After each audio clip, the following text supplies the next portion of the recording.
الحمدللہ وکفا والسلام علی عبادہ الذین اصطفى اما بعد فاعوذ باللہ من الشیطان الرجیم بسم اللہ الرحمن الرحیم۔ ہمارا آج کا سبق سورہ بقرہ کے رکوع نمبر 36 کے بارے میں ہے، جو کہ تیسرے پارے کا چوتھا رکوع ہے۔ ان آیات میں اللہ رب العزت کے راستے میں مال خرچ کرنے کی فضیلت کے بارے میں اور اس کا اجر بڑھانے کے بارے میں اللہ رب العزت بیان فرما رہے ہیں۔ یہاں پر اللہ رب العزت ارشاد فرماتے ہیں، مثل الذین، مثال ان لوگوں کی، ينفقون، جو خرچ کرتے ہیں، مالہم، اپنے مالوں کو، فی سبیل اللہ، اللہ کے راستے میں، کمثل حبۃ، ان کی مثال اس ایک دانے کی سی ہے، انبتت، کہ اس نے اگائی، سبع سنابل، 7 بالیں، 7 خوشے، فی کل سنبلۃ، ہر بال میں، سنبلۃ، ہر بال میں، 100 حبہ،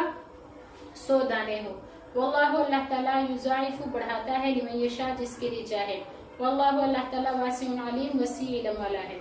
اس آیت شریفہ میں فی سبیل اللہ خرچ کرنے کی فضیلت بیان فرمائی۔ اللہ کی رضا کے لیے جو بھی مال خرچ کیا جائے وہ سب فی سبیل اللہ ہے، اور عام طور سے یہ لفظ جہاد کے لیے استعمال کیا جاتا ہے۔ بہر صورت جہاد میں خرچ کرے یا غیر جہاد میں خرچ کرے، اللہ تعالیٰ کے نزدیک اس کی فضیلت بہت ہے،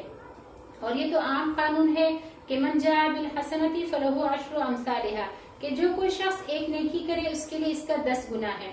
ایک نیکی کی 10 نیکی، یہ تو کم سے کم ہے، اور اس کے علاوہ اللہ جل شانہ اس سے زیادہ جتنا جس کو بڑھا چڑھا کر عنایت فرمائے وہ مزید انعام اور اکرام ہے۔ اس آیت شریفہ میں اللہ کی راہ میں خرچ کرنے والوں کے بارے میں ایک مثال بیان فرمائی ہے، اور وہ یہ کہ جیسے کوئی دانہ زمین میں گر جائے، پھر اس سے ایک درخت نکل آئے، اس درخت میں 7 بالیں ہوں اور ہر بالی میں 100 دانے ہوں،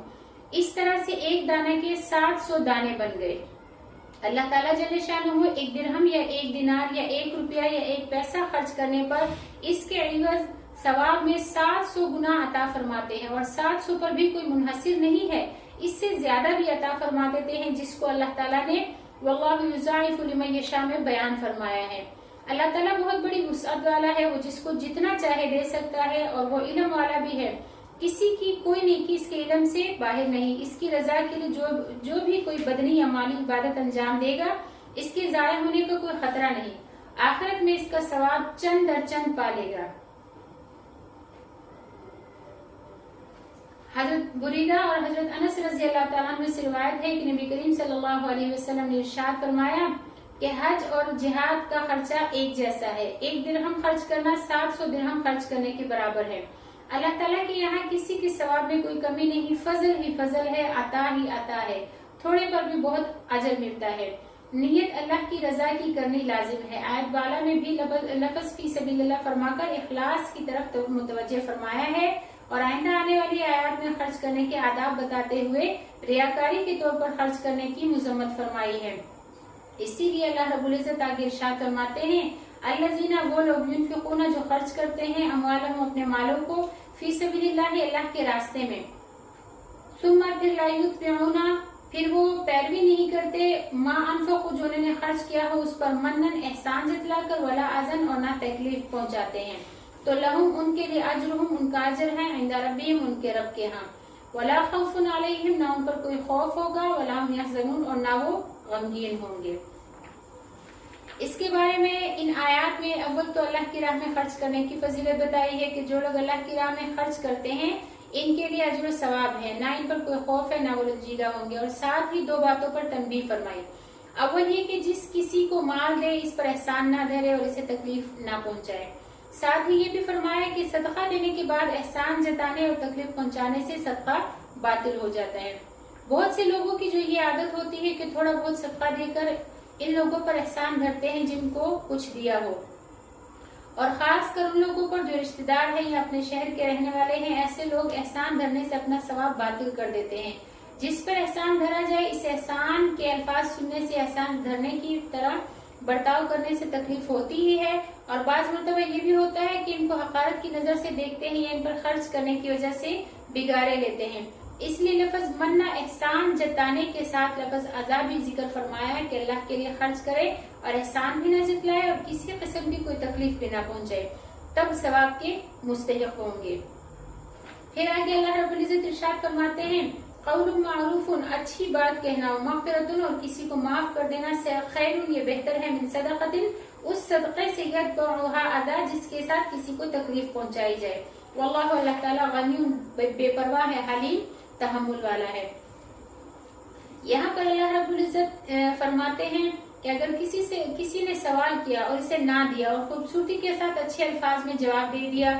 اور سائل کی بدتمیزی پر اور تنگ کرنے پر جو غصہ آیا اس سے درگزر کر دیا،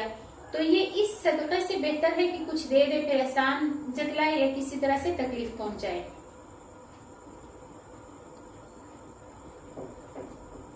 جو لوگ صدقہ کر کے احسان جتاتے ہیں یا ایذا پہنچاتے ہیں ان کے بارے میں فرمائے کہ ان لوگوں کا ایسا حال ہے جیسے کوئی شخص لوگوں کو دکھانے کے لیے مال خرچ کرے اور اللہ پر آخرت کے دن پر ایمان نہ رکھتا ہو۔ تو ایسے شخص کی مثال جو ہے اللہ رب العزت آگے ارشاد فرماتے ہیں کہ یا ایھا الذین آمنوا اے ایمان والو لا تبطلوا تم ضائع نہ کرو، باطل نہ کرو صدقاتکم اپنے صدقات کو بالمنی احسان جتلا کر ولا اذی نہ تکلیف پہنچا کر، کالذی اس شخص کی طرح ينفق جو خرچ کرتا ہے مالہ اپنے مال کو رئاء الناس لوگوں کو دکھانے کے لیے، ولا یؤمن باللہ اور وہ ایمان نہیں لاتا اللہ پر والیوم الاخر اور آخرت کے دن پر، فمثلہ پس ایسے شخص کی مثال کمثل صفوان اس چکنے پتھر کی طرح ہے، علیہ کہ جس چکنے پتھر پر تراب ذرا سی مٹی ہو، فاصابہ وابل پھر اس کو بارش پہنچ گئی، فترکہ صلدا تو اس کو چکنا صاف ستھرا کر کے چھوڑ دیا، لا یقدرون علی شیء یہ لوگ اپنی کمائی میں سے یہ لوگ نہیں قدرت رکھتے علی شیء کسی چیز پر بھی، مما کسبوا اس چیز میں سے جو انہوں نے کمایا، واللہ اللہ تعالیٰ لا یہدی ہدایت نہیں دیتا قوم الکافرین کافر قوم کو۔ تو یہاں پر اللہ رب العزت ارشاد فرماتے ہیں کہ ایسے شخص کے خرچ کرنے کی مثال دیتے ہوئے اللہ رب العزت نے ارشاد فرمایا کہ جو مال خرچ کرے لوگوں کو دکھانے کے لیے اور اللہ اور آخرت پر ایمان نہ رکھتا ہو، تو اس کی مثال دے کر فرمائے کہ جیسے کوئی چکنا پتھر ہو، اس پر تھوڑی سی مٹی پڑی ہو اور اوپر سے زوردار بارش پڑ جائے جو اس ذرا سی مٹی کو بہا کر لے جائے اور پتھر کو بالکل چکنا سپاٹ کر دے، تو اول تو پتھر جو ہے وہ چکنا، پھر اس پر مٹی بھی ذرا سی اور جو بارش برسی تو وہ بھی زوردار، ظاہر ہے کہ اس حالت میں پتھر جو ہے صاف ہو کر چکنا رہ جائے گا، تو اور کیا ہوگا اس کے پاس، اور کچھ باقی نہیں رہے گا۔ اور اگر کوئی شخص مسلمان ہو ریاکاری سے کوئی ایسا کام کرے جو فی نفسی ہی نیک ہو، خواہ مالی عبادت ہو یا جانی عبادت، ریاکاری کی وجہ سے وہ بھی ثواب سے محروم رہے گا، بلکہ ریاکاری اس کے لیے وبال ہوگی اور آخرت میں مستحق عذاب ہوگا۔ حضرت ابو ہریرہ رضی اللہ تعالیٰ عنہ سے روایت ہے کہ نبی کریم صلی اللہ علیہ وسلم نے ارشاد فرمایا کہ سب سے پہلے جن لوگوں کے بارے میں سزا کا فیصلہ ہوگا ان میں ایک شخص وہ ہوگا جو بظاہر شہید ہو گیا تھا لیکن اس کی نیت یہ تھی کہ بہادری میں اس کا نام ہو، اور ایک وہ شخص ہوگا جس نے علم پڑھا اور پڑھایا اور قرآن شریف پڑھا یا پڑھایا، علم حاصل کرنے سے اس کی نیت یہ تھی کہ اس کو عالم کہا جائے، اور قرآن پڑھنے سے اس کی نیت یہ تھی کہ اس کو قاری کہا جائے، اور ایک وہ شخص ہوگا جسے اللہ تعالیٰ نے ہر طرح کا مال دیا تھا، وہ اللہ کے حضور میں کہے گا کہ جو بھی کوئی خرچ کرنے کی سبیل مجھے ملی جس میں خرچ کرنا آپ کے نزدیک محبوب تھا، اے اللہ اس میں نے آپ کے لیے خرچ کیا، اللہ تعالیٰ کے ارشاد ہوگا کہ تو جھوٹ کہتا ہے، تو نے یہ اس لیے کیا کہ تجھے سخی کہا جائے۔ تینوں آدمیوں سے اللہ تعالیٰ فرمائیں گے کہ تمہاری جو خواہش تھی وہ پوری ہو چکی اور جو تم چاہتے تھے وہ کہا جا چکا، لہٰذا ان تینوں کو منہ کے بل گھسیٹ کر دوزخ میں ڈال دیا جائے گا، اللہ تعالیٰ ہماری حفاظت فرمائے۔ حضرت ابو ہریرہ رضی اللہ تعالیٰ عنہ نے فرمایا کہ جن کے ذریعے سب سے پہلے دوزخ کو دہکایا جائے گا وہ یہ تین آدمی ہوں گے، اللہ ہماری حفاظت فرمائے۔ حضرت شداد بن اوس رضی اللہ تعالیٰ عنہ نے بیان فرمایا کہ میں نے نبی کریم صلی اللہ علیہ وسلم سے سنا ہے کہ جس نے ریاکاری کرتے ہوئے نماز پڑھی اس نے شرک کیا، اور جس نے روزہ رکھ کر ریاکاری کی اس نے شرک کیا، اور جس نے صدقہ دے کر ریاکاری کی اس نے شرک کیا۔ اللہ رب العزت شرک، نفاق، کفر سے ہماری حفاظت فرمائے۔ آگے اللہ رب العزت ارشاد فرماتے ہیں وَمَثَلُ الَّذِينَ اور مثال ان لوگوں کی يُنْفِقُونَ جو خرچ کرتے ہیں اموالهم اپنے مالوں کو ابتغاء مرضات اللہ اللہ کی رضا کی تلاش میں، وَتَثْبِيتًا مِنْ أَنفُسِهِمْ اور اپنے نفسوں کی مضبوطی کے لیے، ثابت قدمی کے لیے اللہ کے راستے میں مال خرچ کرتے ہیں کہ ہمیں اللہ کی رضا حاصل ہو اور ہمارا نفس ایمان پر ثابت قدم رہے، مضبوط رہے۔ تو اللہ فرماتے ہیں کمثل الجنت ان کی مثال ایسے باغ کی سی ہے بربوۃ جو کسی اونچے ٹیلے پر ہو، اصابہا کہ پہنچے اس کو وابل بارش، فاتت پس وہ دے اکلہا اپنا پھل ضعفین دگنا، فإن لم یصبها وابل اگر اس کو بارش نہ بھی پہنچے فتل تو ہلکی بوندا باندی